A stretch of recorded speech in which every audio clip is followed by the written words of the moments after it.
talking about the 2023 horror suspense thriller film, Five Nights at Freddy's. Mike Schmidt, a night security guard at Freddy Fazbear's Pizza, becomes more troubled as he realizes that the night shift won't be as easy as he thought. He has to battle through his past traumatic events while also having to fend off ghost-possessed animatronic costumes and battle to save their souls and unravel the secrets lurking at Freddy's. This place was huge in the 80s with the kids. They shut it down years ago. The owner's just not ready to let it go yet. All you have to do is keep your eyes on the monitor. So, I finally got to check out this film, and it's alright. That's alright. There's nothing too incredible about this film if you have your expectations adjusted properly and you understand that this is much more of a kid's horror movie. It's not really an adult horror film. I think if you're wanting something extremely scary, you're going to be disappointed. If you're just looking for more of like a fun, ridiculous horror film, this might be the film. Teenagers and kids will really love it and really enjoy this movie. But for me, it's not scary. And if a film isn't scary, I really have a hard time considering it a horror film. Wasn't really much gore in this movie, and I don't know if it necessarily needed to be like a PG-13, 14A kind of film. The only reason that it's not is because you do see a couple of somewhat could be gruesome deaths, but the way that they edit and cut this film, they really PG it down. Like, this could have been a really great horror film if they had gone full rated R, but then they wouldn't have captured, you know, the audience that they wanted, which is a bunch of young kids, and the kids who were young kids who are now like 12, 13, 14 when the game first came out. I get why they chose the direction that they went in, but it would have worked a lot better for this film if it was a solid like 18A or rated R horror comedy. The character of Mike, played by Josh Hutcherson, it's like so much of this film is about his dreams, and I was like, I didn't know I was going to watch A Nightmare on Elm Street like for the 21st century. Like, it kind of felt that way,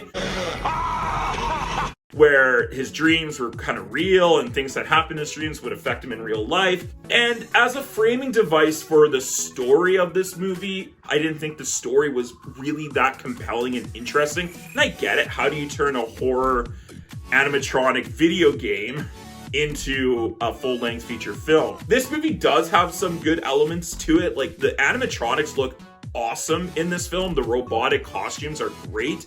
Jim Henson's company did the animatronics and the look of these costumes, and it looks awesome. Instead of it being CGI, which it very easily could have been, they actually went with costumes and animatronics for them. And thank you. Like, it makes the movie look so much better. I really enjoyed how the director, Tammi, moved the camera through a lot of the scenes. Like, it was great. And then some of the shots with the security cameras was really creepy with the animatronics. It's a really fun and lighthearted horror film. I think there's like definitely some elements that are a little bit terrifying and messed up. I loved having Josh Hutcherson back in a film as the lead. He actually is a really good actor. I think he's underappreciated. And don't get me wrong, I love him in The Hunger Games, but it's just nice to see him in a role where he's doing something different. And he's a little bit older now. He can play kind of those, you know, early 30 roles, and I loved it. I loved having him in this kind of a film. I want him to do much more. I want him to do more films, and I can't wait to see where Josh Hutcherson goes next, because I thought he was great in this movie. Matthew Lillard, of course, is creepy and awesome as always. Anytime you have him in a horror film, you're just like, oh yeah. He just brings that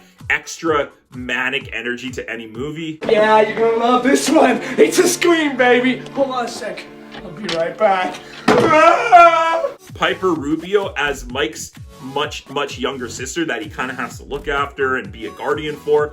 I thought she was awesome in this movie. The connection between her and Josh Hutcherson was great. They're really the heart and soul of the film. There were like 2 or 3 pretty decent jump scares in this film, but at the same time, they were also really predictable. Like, you knew it was going to happen or you knew it was coming. Where I find what's great about good scary horror films is when you don't get the expected, where you're expecting something and then it inverts your expectations, and then maybe again before you actually get the scare. This was like build up, execution. And it was just very standard. Yeah, basic. I think because the tone was a little wishy-washy and they wanted to make it, you know, scary at times, but enough that kids could come enjoy it. But you need to have enough jokes, but some of the jokes didn't hit. And then the tone of it was not as strong as it could be. It wasn't as funny as it should have been. It wasn't as scary as and intense as it could have been. And because of that, the tone is a bit all over the place. Elizabeth Lale plays this cop in this film. And like acting wise, she does a great job, but her character is so poorly written. She's just awkward in the film, and it's not the acting, it's the way her character's written and how we're supposed to feel about her. It's just not well executed. And then on top of that, because this movie is meant for kids and it's a child, teenager kind of horror film, it's super predictable. Like in the first 5 minutes, this is gonna happen. Oh, this person's this. And it all came true. My audience in this movie theater, they were making me laugh more than the actual the film was, because they were reacting to this movie like it was The Shining, or it was The Conjuring, or The Exorcist, or Halloween or something. The way that people were reacting to this movie was hysterical. Like a little jump out moment, everyone, oh my god! Really? And when one particular twist happened, people were acting like it was The Sixth Sense. Oh, no! I didn't see that coming at all! You didn't see that coming? I saw that coming from 2 miles away. So there's things about this movie that are a little bit predictable and kind of hold this movie back from being great. Isn't that much that this movie's trying to say ultimately. It's just really trying to be an entertaining horror film for kids and young teenagers. And that's great. It found its audience. I had a good time. It was fun. It was entertaining. It is worth checking out at some point. I don't know if this is necessarily a movie you need to see in theaters. You can almost wait for it to come out on streaming, but I'll leave that all up to you. What did you think of Five Nights at Freddy's? Were you a fan of this movie? Were you a fan of the video games? I would love to hear your thoughts and comments down below. While you're down there, click that like button and subscribe to my channel for more content. Thanks so much for doing that. I didn't love this movie. I'm not walking out of the theater giving it high praises, but ultimately, I'm gonna go ahead and give Five Nights at Freddy's a C+.